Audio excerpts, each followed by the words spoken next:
Student of class 10। और आज के टॉपिक बहुत इंटरेस्टिंग होने वाला है, क्योंकि आज मैं जो टॉपिक लेकर आया हूँ वो आपका चैप्टर नंबर 2 बायोलॉजी क्लास 10, और वो चैप्टर है कंट्रोल एंड कोऑर्डिनेशन।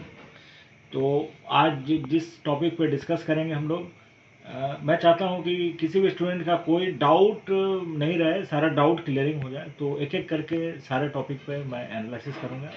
तो let us start the topic.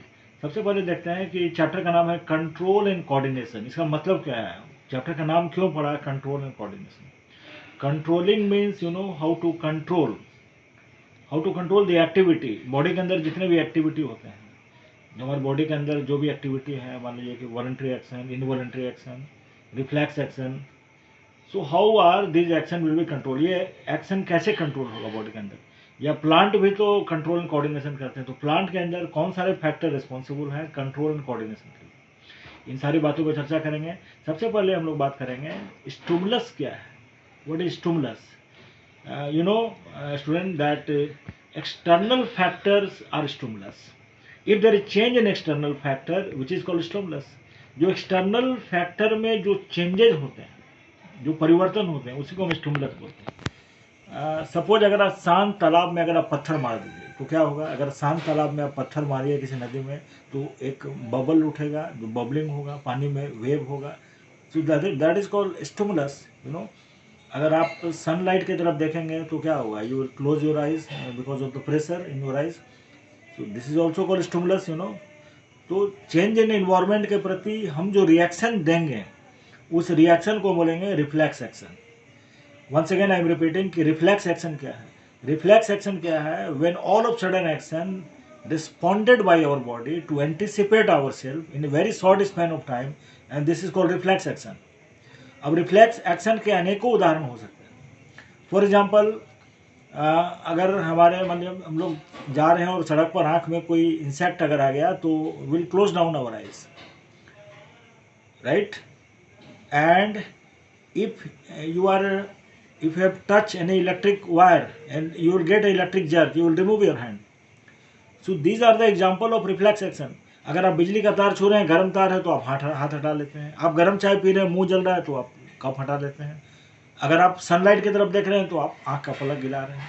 अगर आपके तरफ कोई स्टोन पेल्टिंग कर रहा है, पत्थर से मार रहा है, तो आप पत्थर को पकड़ लेते हैं। These are the example of reflex action. तो रिफ्लेक्स एक्शन हमेशा कम समय के लिए होता है बॉडी के अंदर। जो रिफ्लेक्स एक्शन एंटिसिपेट करता है, बॉडी को डिफेंड करता है। ये हो गया रिफ्लेक्स एक्शन, स्टिमुलस। ये दोनों टॉपिक क्लियर हो गया। चलिए अब बात करेंगे प्लांट के बारे में। अगर आप टच मी नॉट प्लांट को अगर आप टच करेंगे, जिसको हिंदी में बोलते हैं छुई मुई के पौधों को अगर आप छुएंगे, तो उससे सिकुड़ जाता है। If will touch the touch me not plant, it will fold it's leaves. Why? This is also kind of reflex action. ठीक है। अब रिफ्लेक्स एक्शन उसमें क्यों होता है, ये साइंटिफिक रीजन है कि it will accumulate all the water in the leaves, and that is why it will contract और it will fold in. Now this is there are how many types of tropism we will discuss, कि कितने प्रकार के tropism होते हैं। अब एक होता है phototropism, another is hydrotropism, third one is thigmotropism, fourth is chemotropism. So we'll discuss one by one, and geotropism also. So if you will touch the touch me not plant and it will contract, this is the example of thigmotropism. कि plant touch के प्रति sensitive है, तो उसको बोलेंगे thigmotropism. या आप देखेंगे कि बहुत सारे प्लांट हैं जिनके जो स्टेम हैं वो थोड़े वीक होते हैं, जिसको टेंड्राइल बोला जाता है बायोलॉजी की भाषा में। तो दोज काइंड ऑफ प्लांट क्या है कि अगर आपको उसको सपोर्ट दे देते हैं, you are giving support with the bamboo and other on the wall also, तो जैसे ही वो टच करेगा, तो वो टच के प्रति सेंसिटिव है, तो वो टेंड्राइल उसके ऊपर चढ़ने लगेगा। It will climbing on the bamboo because it is sensitive to the touch, and that is called this is called thigmotropism. This is the respond of plant in terms of thigmotropism, right.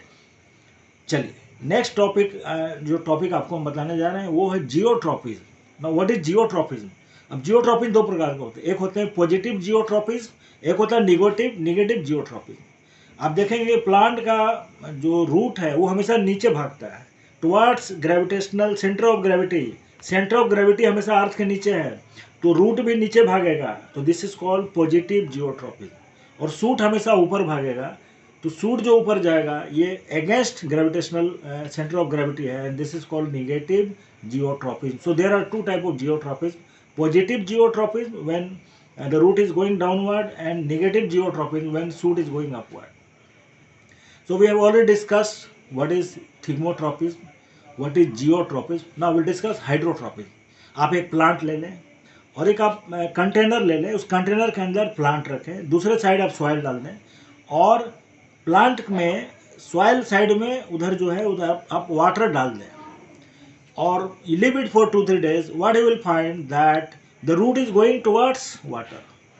The root is bending towards water, and this is called hydrotropism.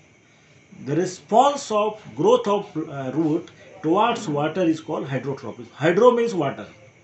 तो ये हो गया आपका hydrotropism. अब आ रहा है केमोट्रोपिज्म। क्या है केमोट्रोपिज्म? मीन्स केमिकल्स के प्रति रिस्पॉन्स, लाइक फोटोसिंथेसिस। तो फोटोसिंथेसिस क्या है? 6CO2 plus 6H2O, sunlight, chlorophyll, it will form glucose, C6H12O6 plus 6O2, oxygen gas release होगा। तो जब तक सनलाइट पड़ेगा तभी तो स्टोमेटा का मुंह खुलेगा और वो सनलाइट को एब्जॉर्ब करेगा, ठीक है, और एब्जॉर्ब करने के बाद ग्लूकोज बनाएगा। This is also example of chemotropism. So I think all of you understand what is thigmotropism, what is chemotropism, what is hydrotropism and what is phototropism, right? So these are the example of tropism. अब बात करेंगे plant hormone के बारे में। जैसे हमारे body में hormone होता है, we have thyroxine hormone, thyroid gland से निकलता है thyroxine hormone, adrenal hormone, GH hormone growth hormone, testosterone hormone. There are lot of hormone in our body. Insulin is a hormone. Similarly plant में तो न blood है, न muscles है, न आर्टरी है, न वेन है, न बोन है। तो प्लांट कंट्रोल कोऑर्डिनेशन करता कैसे है? ये this is the biggest question. Plant भी कंट्रोल कोऑर्डिनेशन करता है एज कंपेयर टू एनिमल, उसका रिस्पॉन्स कम है। तो कैसे करता है? प्लांट के पास जाइलम है, प्लांट के पास फ्लोएम है। Xylem and phloem are plant tissue. और प्लांट के पास कई हार्मोन है, 4 हार्मोन है। सबसे पहले will discuss auxin. Auxin is a hormone. Auxin is a hormone which is responsible for phototropism and geotropism. Plant is always bending toward sunlight. आप experiment के लिए एक प्लांट रखिए, विंडो के साइड से सनलाइट आएगा, तो जैसे ही प्लांट के लिप्स पड़ेगा तो क्या होगा? Auxin will develop. Auxin is hormone release in the lips and that will shifted to the shaded area. वो छाया वाले भाग में चल जाएगा और वहाँ पर ग्रोथ ज़्यादा होगा फ्रूट्स का, लिप्स का। तो उसके लोड से प्लांट जो है झुक जाएगा, बेंड करेगा सनलाइट की तरफ, and it is the reason that plant is bending towards sunlight, and this is called phototropism. This is another tropism. When plant is bending towards sunlight, this is called phototropism. Now next आपको बताना gibberellin क्या है। Gibberellin is a hormone which is responsible for development of suit. Plant में 2 चीज होता है, root, suit, stem भी होता है। तो सूट का जो डेवलपमेंट होगा in the presence of oxygen, and this is the function of gibberellin. Now the third hormone is cytokinin, is responsible for cell division in plant. Plant में cell division होगा, तो सेल डिवीजन होगा, fruits बनेंगे, तो इस cell division के responsible कौन है? साइटोकाइनिन। इसके बाद बात करेंगे एब्सिसिक एसिड। एक ही हार्मोन है जो उल्टा काम करता है, रिवर्स में काम करता है, और वो है this is abscisic acid which is responsible for inhibit the growth of plant. Plant को ड्वार्फ कर देगा, उसका टॉल अगर हाइट बढ़ रहा है तो ग्रोथ को रोक देगा। प्लांट को जो है उसके ग्रोथ को रोकने में अगर कोई हार्मोन रिस्पॉन्सिबल है तो उस हार्मोन का नाम है एब्सिसिक एसिड। तो ये hormone, these are the hormone responsible for control and coordination in case of plant. अब बात करेंगे न्यूरॉन के बारे में। In human beings neuron is the longest cell. Nervous system को बनाता है न्यूरॉन। अब न्यूरॉन का काम क्या है? What is the function of neuron? Suppose अगर हम लोग बिजली का तार छूते हैं तो करंट मारता है। If you touch the electric wire you will get a shock, electric jerk, and that current you will get in your tips. This is called tips. So tips will form electrical impulse. It will get a message and it will converted this message into electrical impulse. That electrical impulse will transfer to the neuron. And if you see the diagram of neuron, first of all you will see the dendrite, which is a hair like structure or wire like structure. So वो message सबसे पहले dendrite में जाएगा, electrical impulse का message dendrite में जाएगा, dendrite इस message को सेल बॉडी को देगा, सेल बॉडी इस मैसेज को न्यूक्लियस को देगा, और न्यूक्लियस से फिर वो मैसेज आगे बढ़ेगा एक्सॉन की तरफ। अब डायग्राम में अगर आप ध्यान से देखेंगे तो डेंड्राइट जो हल्के बाल की तरह है, उसको डेंड्राइट बोलेंगे, न्यूक्लियस सेंटर पार्ट है, ठीक है, और जैसे इसमें साइटोप्लाज्म भी है, इसमें माइटोकॉन्ड्रिया भी है, एटीपी में एनर्जी बनाता है, और उसके बाद जो लंबा ट्रैक है this is called axon. Axon is coated by one sheath which is made of protein and this is called myelin sheath. Let me tell you, myelin sheath is a covering sheet of axon. Axon is the longest track, you know, and towards axon when the electrical impulse is going ahead it will stuck at one gap and which is called synapse or synaptic gap. अब synaptic gap पे क्या होगा, जब electrical impulse फंस जाएगा तो वहाँ पर एक neurotransmitter will form and the name of neurotransmitter that is called acetyl choline. Acetyl choline will form at the gap and which will fill up the gap, and ultimately what happens, the electrical impulse will conveniently pass all the track and like that ये पूरा message हमारे body में control इस neuron के द्वारा हमारे main organ में पहुंच जाएगा। और अगर आप ध्यान से देखें कि कंट्रोल कोऑर्डिनेशन के दो प्रमुख ग्लैंड ऑर्गन का नाम अगर बताना है तो brain and spinal cord. Now question is how many types of neurons are working in our body.